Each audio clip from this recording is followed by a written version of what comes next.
look, everybody, it's a red herring.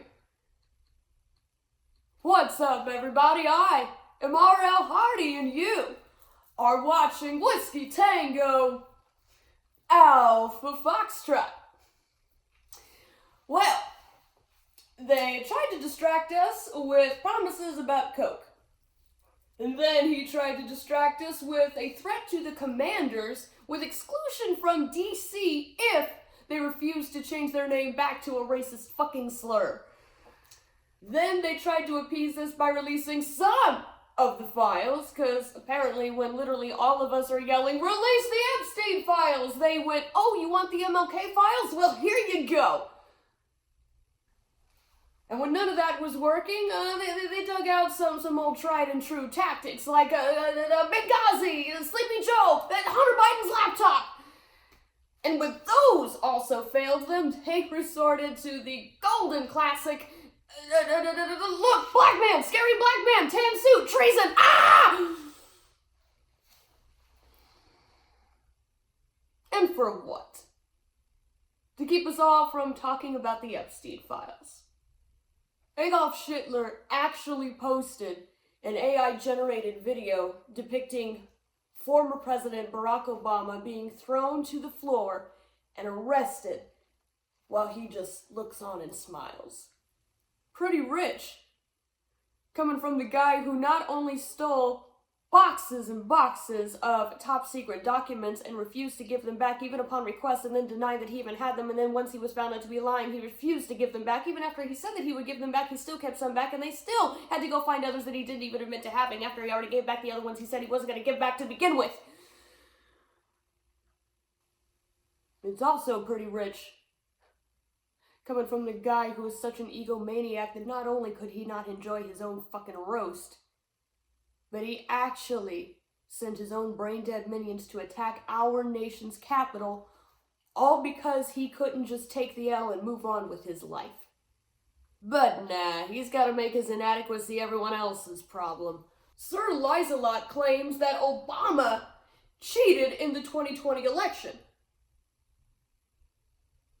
Let me say that again. Sir Lizelot claims that Barack Obama cheated in the 2020 election.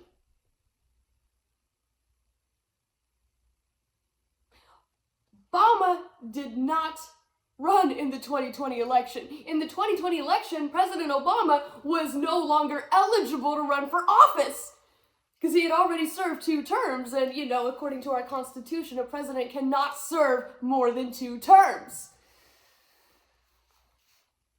And now Russia's girlfriend, Tulsi Gabbard, claims that President Obama fabricated and falsified evidence claiming that there was Russian collusion and interference with the 2016 election, which was confirmed by Marco Rubio, you know, one of the Felon in Chief's very own guys.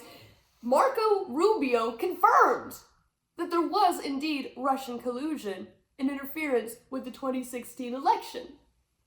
Meanwhile, the flying monkeys are dutifully regurgitating the talking point that the axing of the #1 late show on television was anything other than a financial decision.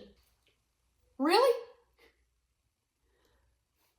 Then why was he on the air for 30+ years straight? And why, during a prospective $8 billion merger with Skydance, which, by the way, requires this administration's approval, did they also pledge over $20 million in advertising space after paying another $16 million over a settlement from a 60 Minutes interview wherein the Tangerine Tantrum troll claimed to have suffered emotional distress? You know, for the guy who is the leader of the group of the people who keep calling people like us snowflakes, he melts down pretty fucking easily. But even without all of that, this guy still went on social media and actually admitted that he hoped he was the reason for it. And then he went on to say that Jimmy Kimmel, who has been a thorn in his ass for years, and Jimmy Fallon are next. Yet another trait he shares with his idol, the mini mustache man. Because his ego is so fragile, he can't take a fucking joke.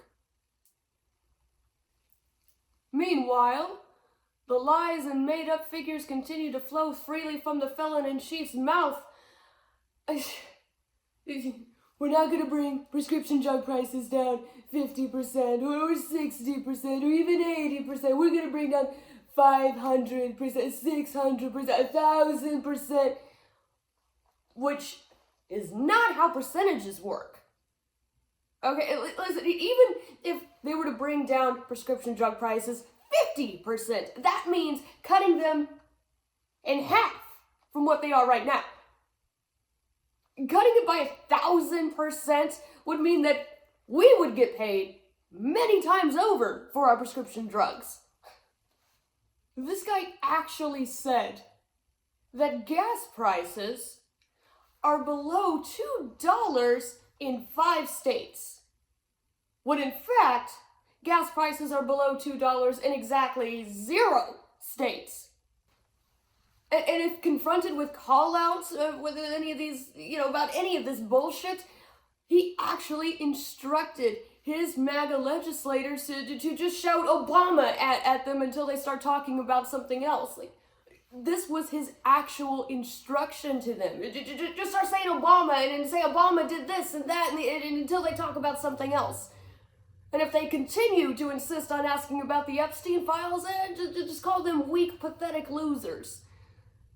Even his own followers. Speaker Mike Johnson just shut down Congress a week ahead of schedule. Also, they won't have to act on this whole Epstein issue. They're not going to be back for 6 weeks. Friendly reminder, by the way, that we average citizens don't get 6 weeks paid vacation. I guess they're hoping that, since the usual tried and true distractions are no longer working, that, maybe time and perhaps a little war might distract everybody. If this wasn't a cover-up, those files would have been released on day fucking 1. Like he promised. And a lot of people have been asking, why didn't the Biden administration release the files? And, well, that's a really good question. And putting aside that they may or may not be defending or protecting any Democrats that may be on the list, I agree, that's a pretty valid thought. And if that is the case, then yeah, those should also be prosecuted and punished.